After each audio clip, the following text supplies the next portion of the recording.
شيخ منصور، تعرف كلمة اعلموا في القرآن إنها بحر؟ تدري يا شيخ عبد الله ما معنى اعلموا؟ إيش معنى؟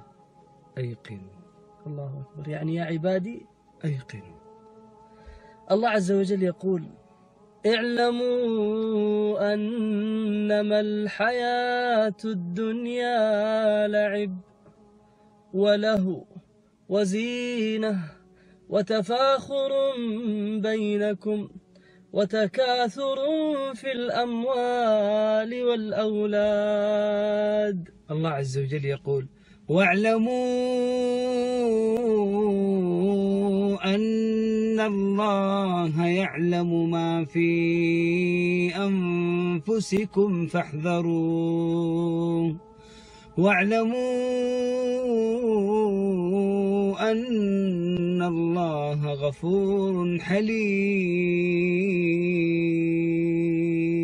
ويقول الله عز وجل واعلموا أنكم ملاقوه واعلموا أنكم ملاقوه وبشر المؤمنين. الله عز وجل يقول واعلموا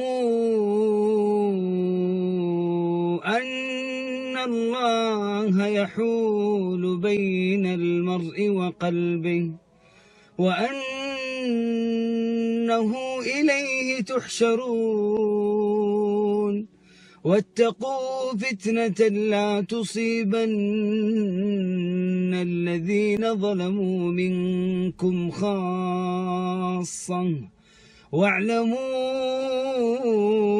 أن الله شديد العقاب. ويقول الله عز وجل أيضا اعلموا أن الله شديد العقاب وأن الله غفور رحيم. الله عز وجل يقول واعلموا أن الله مع المتقين.